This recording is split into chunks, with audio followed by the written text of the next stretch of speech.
പത്മരാജൻ സാറിനോടൊപ്പം ഉള്ള സഹായിയായി വർക്ക് ചെയ്യുന്ന എൻ്റെ 4ാമത്തെ ചിത്രം എന്ന് പറയുന്നത് അപരനാണ്. സുപ്രിയയുടെ ബാനറിൽ നിർമ്മിച്ച ഒരു ചിത്രം. ഹരിപ്പോത്തൻ സാറിനെയൊക്കെ ഞാൻ ഒരുപാട് സുപ്രിയ ഫിലിംസിൻ്റെ സിനിമകൾ ആ കാലത്ത് കാണുകയൊക്കെ ചെയ്തിട്ടുണ്ടായിരുന്നു. തകര, രതി നിർവേദം, അങ്ങനെ ഒരുപാട് സിനിമകൾ. കുറേ കാലങ്ങൾക്ക് ശേഷമാണ് സുപ്രിയയുടെ ബാനറിൽ പത്മരാജൻ സാർ അങ്ങനെ ഒരു സിനിമ ചെയ്യുന്നത്. അപരൻ എന്നുള്ളൊരു ചെറുകഥയിൽ നിന്ന് അദ്ദേഹം ഡെവലപ്പ് ചെയ്ത് എടുത്തതാണ് ആ സിനിമയുടെയും കഥയെങ്കിലും. അപ്പം വളരെ വ്യത്യസ്തമായ ഒരു വലിയൊരു ഐഡൻറ്റിറ്റി ക്രൈസിസ് ഫീൽ ചെയ്യുന്ന ഒരു കഥാപാത്രം എന്നുള്ള രീതിയിലുമൊക്കെ ആ ഒരു ക്യാരക്ടർ വളരെ ഇമ്പോർട്ടൻ്റ് ആയിരുന്നു. അപ്പം ഒരു ദിവസം ട്രിവാൻഡ്രം DPIയിൽ ഉള്ള ഐശ്വര്യ അപ്പാർട്ട്മെൻറ്റിൽ, സാറിൻ്റെ അപ്പാർട്ട്മെൻറ്റിൽ എന്നെ വിളിക്കുകയുണ്ടായി. അപ്പോൾ അവിടെ ചെല്ലുമ്പോൾ ഒരു വെള്ള ഷർട്ടും വെള്ള പാൻറ്റും ഒക്കെ ഇട്ടിട്ടുള്ള ഒരു ചെറുപ്പക്കാരൻ അവിടെ ഇരിക്കുന്നു. അപ്പം എൻ്റെ അടുത്ത് ചോദിച്ചു, ഇദ്ദേഹത്തിന് അറിയാമോ? അപ്പം ഒരു മിമിക്രി ആർട്ടിസ്റ്റാണ് അദ്ദേഹം. എനിക്ക് അത്ര വലിയ പരിചയം ഉണ്ടായിരുന്നില്ല, എങ്കിൽ പോലും പറഞ്ഞപ്പോൾ കാര്യങ്ങളൊക്കെ മനസ്സിലായി. അപ്പോൾ ഇദ്ദേഹമാണ് നമ്മുടെ പുതിയ സിനിമയിലെ നായകൻ എന്ന് പറഞ്ഞുകൊണ്ടാണ് പരിചയപ്പെടുന്നത്. അപ്പോൾ അങ്ങനെ ഒരു സിനിമ അഭിനയം തുടങ്ങുന്നതിന് മുമ്പ് തന്നെ ജയറാമുമായിട്ടൊരു വലിയൊരു സൗഹൃദം നമുക്ക് ഉണ്ടാക്കിയെടുക്കാൻ കഴിഞ്ഞിട്ടുണ്ട്. അത് സാർ അച്ഛനായിട്ട് അഭിനയിക്കുന്ന സിനിമ. ആ സിനിമയിൽ തന്നെ ആണ് പാർവതി എന്ന് പറയുന്നത് എൻ്റെ വീടിന് തൊട്ടടുത്തുള്ള കവിയൂർ ദേശത്തുള്ളതാണ്. പക്ഷെ എനിക്ക് മുന്നേ പരിചയമൊന്നുമില്ല. പാർവതി അതിനു മുമ്പ് തന്നെ എസ്റ്റാബ്ലിഷ് ചെയ്തിട്ടുണ്ട് ആർട്ടിസ്റ്റ് എന്നുള്ള രീതിയിൽ. അപ്പോൾ ഇങ്ങനെ ഒരു താരനിലയിൽ കുട്ടനാട്ടിലെ നെടുമുടി ഭാഗത്തൊക്കെ ആയിട്ടാണ് ഇതിൻ്റെ ചിത്രീകരണമൊക്കെ ചെയ്തിരുന്നത്. അപ്പോൾ ആലപ്പുഴ സ്റ്റുഡിയോയിലാണ്. അപ്പം എനിക്ക് തോന്നുന്നു ഈ അറിഞ്ഞോ അറിയാതെയൊക്കെ നമ്മുടെ സ്വപ്നങ്ങളിൽ കണ്ടുകൊണ്ടിരുന്ന ഈ കുഞ്ചാക്കോയുടെ സംവിധാനം, കുഞ്ചാക്കോ എന്ന് പറഞ്ഞുകൊണ്ട് ഗ്ലോബിൻ്റെ മുകളിലിരുന്ന് കോഴി കൂകുന്ന ഉദയ സ്റ്റുഡിയോ എന്നൊക്കെ പറയുന്നതൊക്കെ ഇങ്ങനെ കുഞ്ഞുനാളിൽ കണ്ടിട്ടുള്ള പുന്നാവരം കോട്ടയും അങ്ങനെയൊക്കെയുള്ള പല സിനിമകളുടെ കയ്യിൽ കണ്ടിട്ടുള്ള ദൃശ്യങ്ങളൊക്കെ നമ്മുടെ ജീവിതത്തിലേക്കും നമ്മുടെ മുന്നിലേക്കും ഇങ്ങനെ കടന്നു വരുന്ന വലിയൊരു സിനിമ എന്നിലൂടെ ഇങ്ങനെ, അല്ലെങ്കിൽ സിനിമയിലേക്ക് ഞാനിങ്ങനെ ഇറങ്ങിച്ചെല്ലുന്ന പോലെ എനിക്ക് ഫീൽ ചെയ്തിട്ടുണ്ട്. ഞങ്ങളുടെ വീട്ടിൽ 6 പേരിൽ ഏറ്റവും ഇളയൊരു കുട്ടിയാണ്. അപ്പം ഇളയ കുട്ടിയെന്ന് പറയുമ്പം പപ്പ 3 വയസ്സുള്ളപ്പം മരിച്ചു. അപ്പോൾ അതുകൊണ്ട് തന്നെ അമ്മച്ചി എല്ലാവരോടും പറയുന്നത് കേൾക്കാം, അവൻ്റെ പപ്പായെ കാണാത്തതുകൊണ്ട് ഞാൻ അവനെ അങ്ങനെയാണ് വളർത്തുന്നത്, ഒരുപാട് സ്നേഹിച്ചാണ് വളർത്തുന്നത്, അല്ലെങ്കിൽ തല്ലില്ല എന്നൊക്കെ പറയുന്നത്. എനിക്ക് തല്ലിയതായിട്ടുള്ള ഓർമ്മ എനിക്ക് ഒരു പ്രാവശ്യമേ ഉള്ളൂ.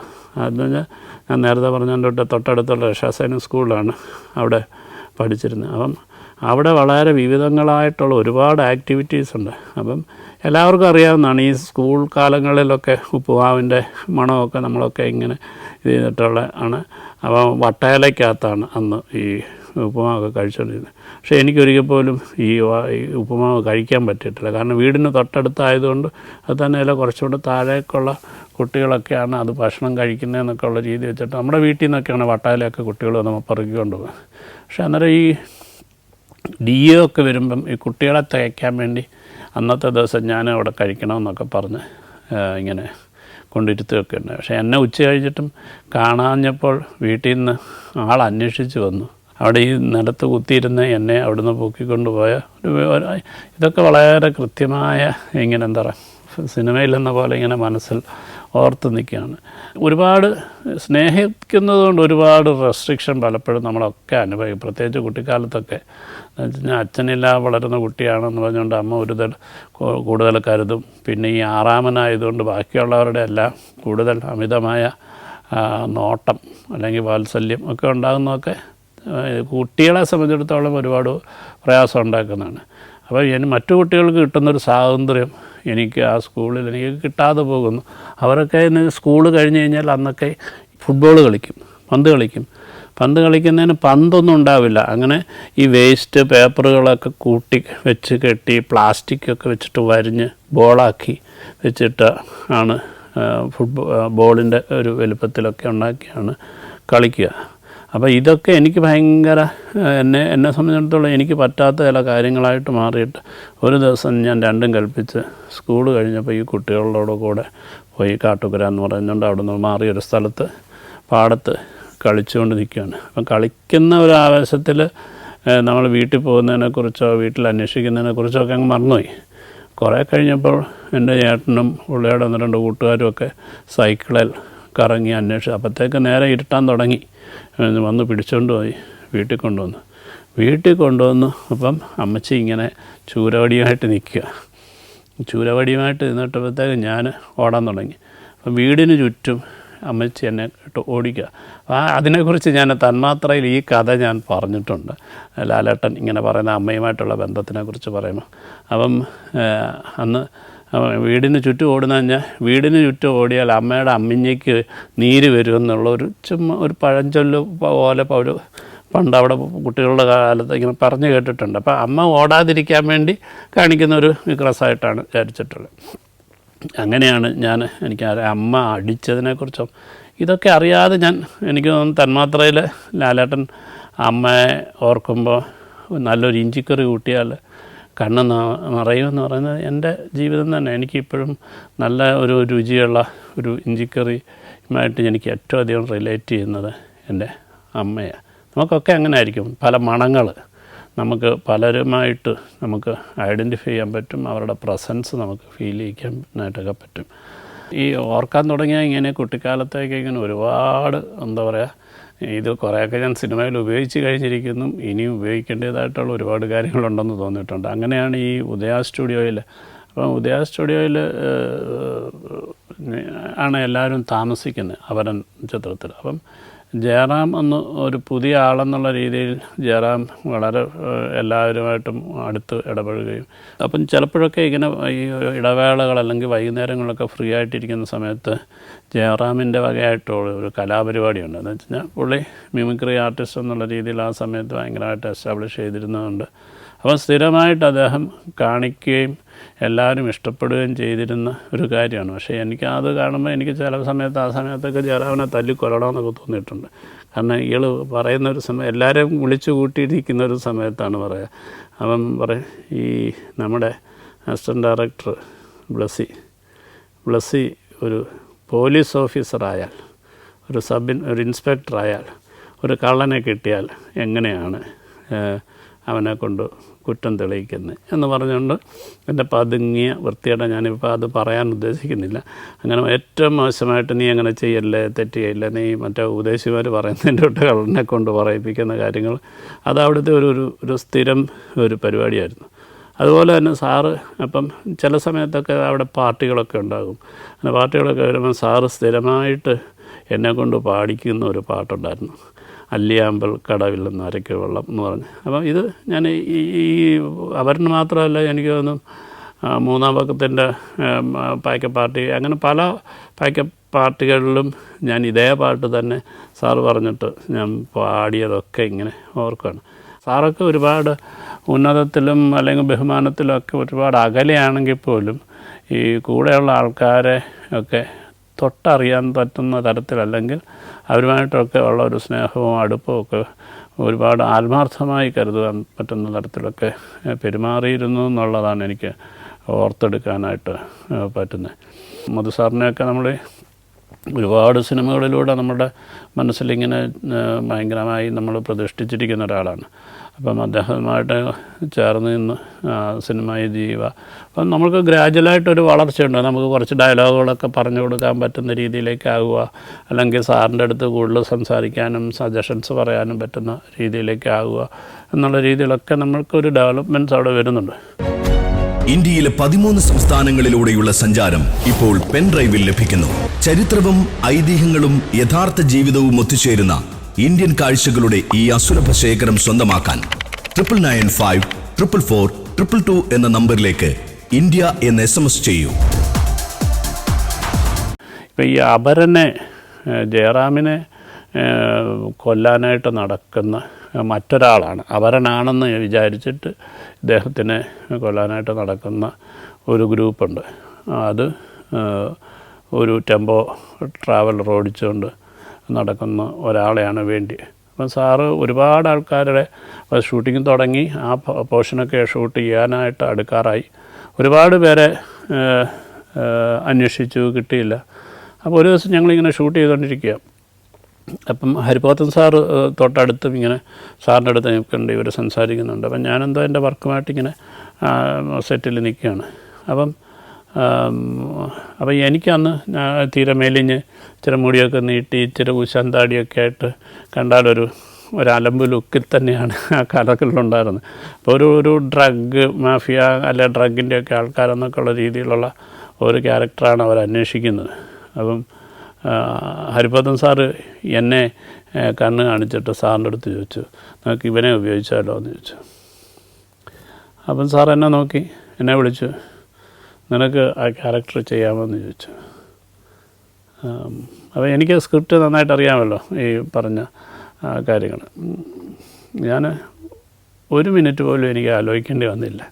ഞാൻ പറഞ്ഞു, സാർ വേണ്ട. അതെന്താണെന്ന് ചോദിച്ചു. അല്ല, എൻ്റെ ഫോക്കസ് അതല്ല എന്ന് പറഞ്ഞു. എനിക്കിപ്പോൾ ഭയങ്കര സന്തോഷവും അതിശയമൊക്കെ എന്നെക്കുറിച്ച് തോന്നുന്നൊരു കാര്യമാണ്. കാരണം ഞാൻ അന്ന് ചിലപ്പോൾ ആ സിനിമ അഭിനയിച്ചു എന്ന് പറഞ്ഞുകൊണ്ട് അഭിനയിച്ച ആൾക്ക് എന്തെങ്കിലും പ്രത്യേകിച്ച് സംഭവിച്ചിട്ടില്ല, ഒന്നും സംഭവിക്കത്തില്ല. പക്ഷേ ഈ അഭിനയമോഹം തലയ്ക്ക് കയറിയിട്ട് അല്ലെങ്കിൽ അത് ആൾക്കാർ കാണുമ്പോൾ തിരിച്ചറിയുമ്പോൾ ഉണ്ടാകുന്ന ചില റെക്കഗ്നേഷനൊക്കെ കിട്ടുമ്പോൾ പിന്നെ ചിലപ്പോൾ ഞാൻ ഈ തുണ്ടു സീനുകൾക്കിടെ പുറകെ യാത്ര ചെയ്ത് എൻ്റെ കാരിയറിൽ നിന്ന് ഞാൻ മാറിപ്പോയതിനെ അങ്ങനെ പോയിട്ടുള്ള പല ആൾക്കാരെ എനിക്കറിയാം. തന്മാത്ര സിനിമയുടെ ഡബ്ബിങ്ങിൻ്റെ സമയത്ത് പ്രതാപ് പോത്തന് വേണ്ടി ഡബ് ചെയ്തത് വിജയ് മേനോനാണ് നിദ്ര എന്ന സിനിമയിൽ നായകനായിട്ട് അഭിനയിച്ചത്. അപ്പോൾ ഞാൻ ആ കഥ കേട്ടിട്ടുണ്ട്. ഈ പൂനെ ഫിലിം ഇൻസ്റ്റിറ്റ്യൂട്ടിലെ റാങ്ക് ഹോൾഡറാണ്, ക്യാമറ സിനിമാറ്റോഗ്രാഫറായിട്ട് വിജയ് മേനോൻ പഠിച്ചിറങ്ങിയ ആളാണ്. അപ്പം ഭാരതേട്ടൻ്റെ അടുത്ത് അദ്ദേഹത്തിൻ്റെ കൂടെ വർക്ക് ചെയ്യാനായിട്ട് ചോദിക്കാനായിട്ട് ചെന്ന ആളാണ് അന്ന് ചെറുപ്പക്കാരനായ വിജയ് മേനോൻ.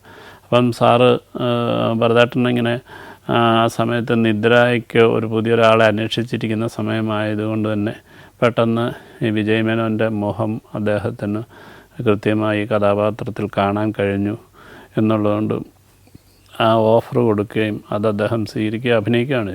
അപ്പോൾ ഞാൻ വിജയ് മേനോനോട് പറഞ്ഞത്, ഇന്ത്യ മൊത്തം അറിയപ്പെടുന്ന ഒരു വലിയൊരു ക്യാമറാമാനെയാണല്ലോ നമുക്ക് നഷ്ടമായത് എന്ന് പറയുന്നത്. പിന്നീട് അദ്ദേഹം ഇപ്പോൾ സീരിയലുകൾ മറ്റ് സിനിമകളിലൊക്കെ ഒരു സിനിമ ഡയറക്റ്റ് ചെയ്യുകയും ചെയ്തു. ഇന്നിടയ്ക്ക് ഞാനിന്ന് കോളേജിലൊക്കെ അഭിനയിച്ചിട്ടുണ്ട്, ബെസ്റ്റ് ആക്ടറൊക്കെ ആയിരുന്നെങ്കിൽ പോലും എനിക്ക് അങ്ങനെ വലിയൊരു ഓഫർ വന്നിട്ടും ഞാൻ അതല്ല എൻ്റെ വഴിയെന്ന് എനിക്ക് പെട്ടെന്ന് പറയാൻ പറ്റിയത് എനിക്ക് ഭയങ്കര അഭിമാനമായിട്ട് തോന്നുന്നുണ്ട്.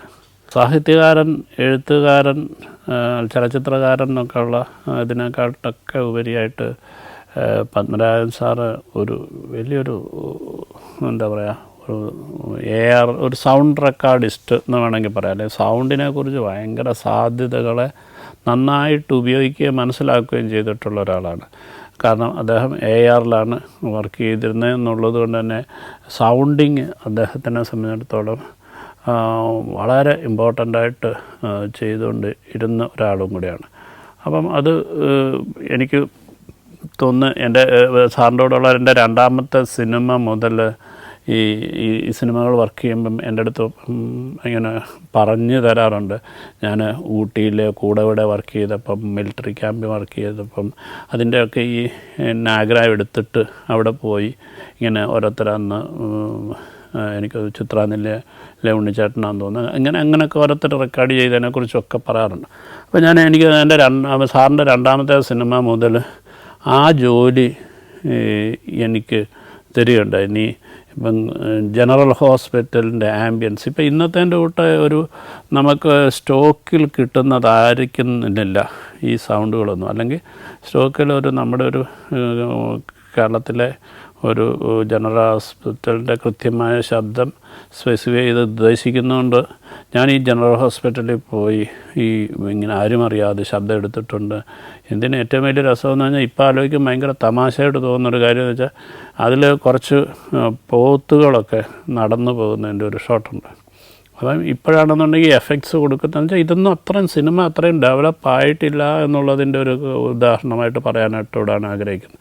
ഇപ്പോഴും ഓർക്കുന്നത് തിരുവനന്തപുരത്ത് ഒരു റൂറൽ ഏരിയയിൽ ചെന്നിട്ട് ഒരു തൊഴുത്തിൽ പോയി പോത്തിൻ്റെ ശബ്ദം എടുക്കുക, പോത്ത് നടക്കുന്ന എടുക്കുക, അതിൻ്റെ കുട്ടി കരയുന്ന എടുക്കുക, അതിനെ നടക്കുക, ഇങ്ങനെയൊക്കെ എടുത്തിട്ട് ഇതിങ്ങനെ എഡിറ്റ് ചെയ്ത് സൗണ്ട് കേട്ടണം. അതുകൊണ്ട് തന്നെ എനിക്ക് അത്തരത്തിൽ ഉള്ള കാര്യങ്ങൾ ഷൂട്ട് കഴിഞ്ഞ് എല്ലാവരും പോയി കഴിഞ്ഞിട്ട് ആ ലൊക്കേഷനിൽ നിന്ന് ഇത്തരം കാര്യങ്ങൾ ചെയ്യുന്നതും എനിക്ക് കിട്ടുന്ന ഒരു വലിയൊരു കാര്യമായിട്ട് ഞാനും വേറെ ആരെങ്കിലും 1-2 ആൾക്കാരും മാത്രമായിട്ട് ആയിരിക്കും അവസാനമായിട്ട് ലൊക്കേഷനിൽ നിന്ന് നമ്മൾ പോവുക. അങ്ങനെ ആണ് മൂന്നാം പക്കം എന്നൊരു സിനിമയിലേക്ക് വരുന്നത്. അപ്പോൾ മൂന്നാം പക്കം സിനിമ എന്ന് പറയുമ്പോൾ ജയറാമിൻ്റെ തന്നെ മറ്റൊരു സിനിമയാണ്. ജയറാമിനോടൊപ്പം കുറേ ചെറുപ്പക്കാർ കടലിൽ പോകുന്നതും അവരെ നഷ്ടപ്പെടുന്നതും ഒക്കെ ആയിട്ടുള്ളൊരു സിനിമയാണ്. അപ്പോൾ അതിൽ തിലകൻ ചേട്ടനാണ് മൂന്നാം പക്കത്തിൽ ഏറ്റവും കീ റോളായിട്ട് ചെയ്തിരിക്കുന്നത്. അപ്പം തിലകൻ ചേട്ടനോടൊപ്പമുള്ള മുന്തിരിത്തോപ്പുകൾക്ക് ശേഷമുള്ള അടുത്ത സിനിമയാണ്. തിലകൻ ചേട്ടൻ അതിനായിട്ട് അദ്ദേഹത്തിൻ്റെ മുടി ഷേവ് ചെയ്ത് അതുപോലുള്ളൊരു കഷണ്ടി രീതിയിലൊക്കെ ആക്കി അങ്ങനെ സുരാസു ചേട്ടനുമായിട്ടൊക്കെ ഇങ്ങനെ നമ്മൾ കേട്ടിട്ടുള്ള അല്ലാതെ അദ്ദേഹമായിട്ടൊക്കെ ഒരു വളരെ കമ്പനിയായി സംസാരിക്കാൻ പറ്റുന്നതും ഒരു ബന്ധം സ്ഥാപിക്കാൻ പറ്റിയതുമൊക്കെ ആ സിനിമയിലൂടെ.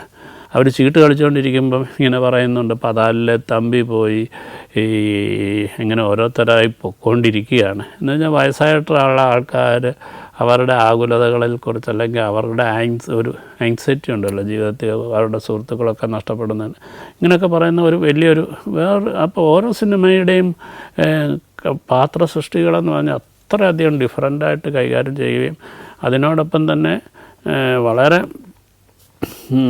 ഡീറ്റെയിലിംഗ് ആയിട്ട് ഓരോന്നിനെക്കുറിച്ച് പോവുകയും ചെയ്യണം. അപ്പോൾ അങ്ങനെ ഈ സിസിൽ ഡി മലയുടെ 10 കമാൻഡ്മെൻറ്റ്സ് എന്നുള്ളൊരു സിനിമ കണ്ടുകൊണ്ട് ഇരിക്കുന്ന ഇടത്ത് കയറി ഈ ബിറ്റ് വന്നിട്ട് എന്നൊക്കെ പറഞ്ഞിട്ടുള്ളൊരു സീക്വൻസൊക്കെ ഉണ്ട്.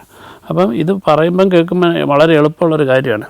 പക്ഷേങ്കിൽ എന്നെ സംബന്ധിച്ചിടത്തോളം എൻ്റെ ജോലി കൂടുകയാണ്. ഞാനന്നേരം ഈ 10 കമാൻഡ്മെൻറ്റ്സ് കണ്ട് ആ പോർഷൻ ഞാൻ റെക്കോർഡ് ചെയ്യണം. റെക്കോർഡ് ചെയ്തിട്ട് ആ സീക്വൻസ് സൗണ്ടും ഇവിടെ സിനിമയിൽ ഷൂട്ട് ചെയ്തിട്ടുള്ള സൗണ്ടുമായിട്ട് സിങ്ക് ചെയ്യുക. നമ്മുടെ ജോലി കൂടിക്കൊണ്ടിരിക്കുന്നു എന്ന് പറയുമ്പോൾ നമ്മൾ കൂടുതൽ സിനിമയിലേക്ക് ആയിക്കൊണ്ടിരിക്കുന്നു എന്ന് പറയുന്നത്.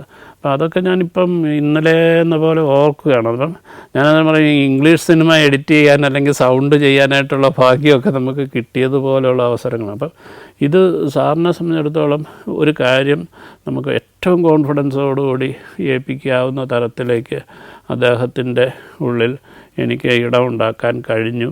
അപ്പോൾ ഈ സമയത്ത് ഒക്കെയാണ് സാറിൻ്റെ എഴുത്തുകൾ വളരെ കുറേ നാളുകളായിട്ട് സിനിമയിലേക്ക് ഫോക്കസ് ആയപ്പോഴത്തേക്ക് പിന്നെ അദ്ദേഹത്തിൻ്റെ ഈ എഴുത്ത് വളരെ, അതായത് കഥകൾ എഴുതുക എന്ന് പറയുന്നത് സിനിമയ്ക്ക് വേണ്ടി അല്ലാതെ എഴുതുന്നത് വളരെ കുറഞ്ഞുകൊണ്ടിരിക്കുന്നതിലേക്ക് വീണ്ടും കഥകൾ എഴുതുന്നതിനെക്കുറിച്ച് ചിന്തിച്ചു തുടങ്ങുകയും എഴുതുകയും ഒക്കെ ചെയ്തിരുന്ന ഒരു കാലഘട്ടമുണ്ട്. അപ്പോൾ ആ സമയത്ത് ഞാൻ സാറിൻ്റെ ഒരു കഥ ആഴ്ചാറുതി എന്ന് പറഞ്ഞുകൊണ്ട് ഒരു കഥ കലാകൗമുദിയിൽ പ്രസിദ്ധീകരിച്ചു വന്നു. അപ്പം അത് കണ്ടിട്ട് വായിച്ചിട്ട് ഞാൻ സാറിൻ്റെ അടുത്ത് അതിനെക്കുറിച്ച് സംസാരിക്കുകയുണ്ടായി. കാരണം നമ്പൂരി ആണത് വരച്ചിട്ടുള്ളത്. പക്ഷെ അത് സ്കെച്ചിൽ നിന്ന് നമുക്ക് മനസ്സിലാക്കുന്ന ഒരു കഥയുണ്ട്. ആ കഥയിൽ നിന്ന് വളരെ വ്യത്യസ്തമാണ് പക്ഷേങ്കിൽ വായിച്ചു കഴിയുമ്പോൾ ഉണ്ടാകുന്നത്. അപ്പം ആദ്യത്തെ ഇമേജുകളുടെ തുടർച്ചയായിരിക്കും അക്ഷരങ്ങളിലൂടെ ബിംബങ്ങൾ ഉണ്ടാകുന്നത് നമ്മുടെ തലച്ചോറിലേക്ക് നമ്മൾ സൃഷ്ടിച്ചെടുക്കുന്നതെന്നൊക്കെ പറഞ്ഞുകൊണ്ടുണ്ട് വളരെ സീരിയസ് ആയിട്ട് എനിക്ക് സാറുമായിട്ട് സംസാരിക്കാൻ കഴിഞ്ഞു.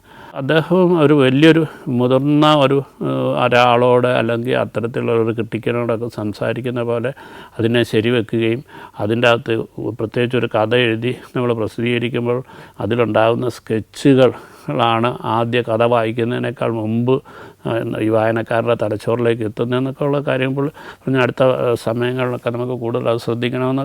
അപ്പോൾ അങ്ങനെ എനിക്ക് സാറിൻ്റെനോടുള്ള ഓരോ ദിവസങ്ങളും ഓരോ മിനിറ്റുകളും എനിക്ക് പൂർണ്ണമായിട്ട് എനിക്ക് ഉപയോഗിക്കാൻ തക്ക തരത്തിലേക്ക് ഞാൻ അതുകൊണ്ട് തന്നെ എനിക്ക് കൂടുതലായിട്ട് നന്നായിട്ട് പെർഫോം ചെയ്യണമെന്നൊക്കെ ഉള്ള രീതിയിൽ ഞാനൊരു കുട്ടിയെന്നുള്ള രീതിയിൽ ഞാൻ വളരെ ചെറിയ പ്രായത്തിൽ ഉള്ള ഒരു ബന്ധങ്ങളാണല്ലോ എന്നായിട്ട് ശ്രമിച്ചിട്ട്. അപ്പം മൂന്നാം പക്കം എന്ന് പറയുന്നത് ആ സമയത്താണെന്ന് തോന്നുന്നു, എനിക്ക് തോന്നുന്നു മലയാള സിനിമയിൽ ആദ്യമായിട്ട് ഈ അണ്ടർ വാട്ടർ ക്യാമറ സെറ്റ് ചെയ്യുക എന്നൊക്കെ പറയുന്നത്. അത് കടലിലേക്ക് വലിയ ഗേജ് ഉണ്ടാക്കി അതിനകത്ത് ക്യാമറ ചെയ്തിട്ട് വേണിച്ചേട്ടനാണ് അതിൻ്റെ ക്യാമറ കൈകാര്യം ചെയ്തിരുന്നത്. അപ്പം അതൊക്കെ ഒരു ഭയങ്കര ഒരു വലിയ ഒരു പിന്നീട് നമ്മൾ ഇപ്പം ഞാൻ ആടുജീവിതം ഷൂട്ട് ചെയ്യുമ്പോഴത്തേക്ക് അണ്ടർ വാട്ടർ ക്യാമറാസായി, അതിന് വേറെ വലിയൊരു മറ്റൊരു പേടകം മാതിരി ഒരു സാധനമൊക്കെ ഉണ്ടാക്കിയെടുത്തിട്ട് നമ്മൾ ചെയ്തിട്ടുള്ളൊരു കാര്യമാണ്. അതും ആ സിനിമയുടെ നിർമ്മാതാവ് ശ്രീ ഗാന്ധിമതി ബാലൻ ആയിരുന്നു എന്നുള്ളതും, അങ്ങനെ ഒരു നല്ല കുറേ അധികം സിനിമകൾ അദ്ദേഹത്തിൻ്റേതായിട്ട് മലയാള സിനിമയ്ക്ക് ബാലൻ ചേട്ടന് ചെയ്യാൻ സാധിച്ചിട്ടുണ്ട്. തിലകൻ ചേട്ടൻ മൂന്നാം പക്കത്തിലെ അപ്പൂപ്പനാകുവാനായിട്ട് അദ്ദേഹത്തിൻ്റെ മുടി ഏതാണ്ട് ഒരു പകുതിയിൽ കൂടുതൽ ഷേവ് ചെയ്ത്, അത് ഷേവ് ചെയ്യാന്ന് പറഞ്ഞാൽ എല്ലാ ദിവസവും ഷേവ് ചെയ്യണമല്ലോ, എന്ന് വെച്ചാൽ അത് നാച്ചുറലായിട്ടുള്ള ഒഴിച്ചിലായിട്ട് വരുന്നു.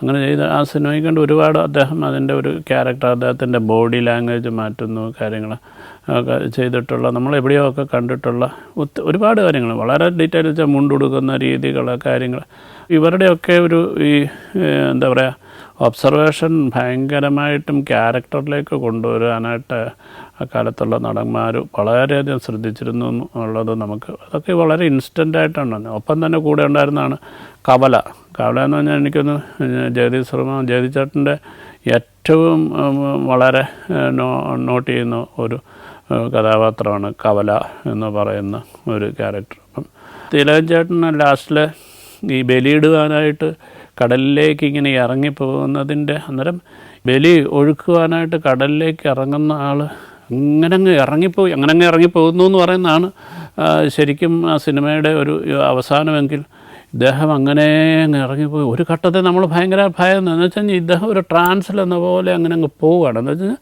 ആ കഥാപാത്രത്തിനെ ഉൾക്കൊണ്ടിട്ടിട്ട് കഥാപാത്രമായിട്ട് തന്നെ അങ്ങ് മാറിപ്പോകുന്ന ഒരവസ്ഥ ഇതൊക്കെ നമ്മൾ കാണുമ്പോൾ. എന്നിട്ട് വളരെ പെട്ടെന്നാണ് പിന്നെ അതിന് ആളെ റിക്കവർ ചെയ്തുകൊണ്ട് വരിക ഒക്കെ ചെയ്തിട്ടുള്ളത്. അപ്പം ഒരു ആർട്ടിസ്റ്റിനെ സംബന്ധിച്ചിടത്തോളം ചിലപ്പം സ്വയം മറന്ന് അല്ലെന്നുണ്ടെങ്കിൽ മറ്റൊരു തലത്തിലേക്കൊക്കെ ഉയരാൻ സാധിക്കുന്ന തരത്തിലുള്ള ഒരു പെർഫോമൻസ് ആ സിനിമയിലൊക്കെ തിലകൻ ചേട്ടൻ ചെയ്തു എന്നുള്ളത് വളരെ ഈ സമയത്ത് ഓർക്കേണ്ട ഒരു കാര്യമാണ്. എനിക്കൊന്ന് സാറ് ഈ തണുത്ത വെളുപ്പാങ്കാലത്ത് എന്നുള്ളൊരു ക്രൈം ത്രില്ലർ സിനിമയ്ക്ക് ജോഷി സാറിന് വേണ്ടി എഴുതിയിരുന്ന ഒരു കാലഘട്ടത്തിൽ തന്നെയാണ് സീസൺ എന്ന ഒരു സിനിമയിലും അപ്രോച്ച് ചെയ്തിരിക്കുന്നത്. സീസണിൻ്റെ പശ്ചാത്തലം നേരത്തെ ഒരു ഹൈ റേഞ്ചിൽ നടക്കുന്ന കഞ്ചാവ് കൃഷിയും മറ്റു കാര്യങ്ങളുമായിട്ട് ബന്ധപ്പെട്ടുള്ള തരത്തിലുള്ളതാണ് എന്നുള്ളതാണ് എനിക്ക് ആദ്യം മനസ്സിലാക്കാൻ കഴിഞ്ഞിരുന്നത്. പിന്നീട് അത് കോവളം പശ്ചാത്തലത്തിലുള്ള ഡ്രഗ് മാഫിയായിട്ട് മാറുകയൊക്കെയാണ് ഉണ്ടായത്. അപ്പം ഇതിൻ്റെ ഒരു സ്ക്രിപ്റ്റ് കഴിഞ്ഞിട്ട് ഇതിൻ്റെ ഒരു ലൊക്കേഷൻ തേടിയുള്ളൊരു യാത്രയിൽ സാറിനോടൊപ്പം ഞാനും ഉണ്ടായിരുന്നു. ഞാനിങ്ങനെ പറയുന്നത് എങ്ങനെ ഞാൻ സാറിൻ്റെ കൂട്ടത്തിൽ ചെറുതായിട്ട് ഇങ്ങനെ കൂടെ നിന്ന് വളരുന്നു എന്നുള്ളതിനെക്കുറിച്ച് പറയാനായിട്ടൂടെ ആഗ്രഹിക്കുകയാണ്. അപ്പം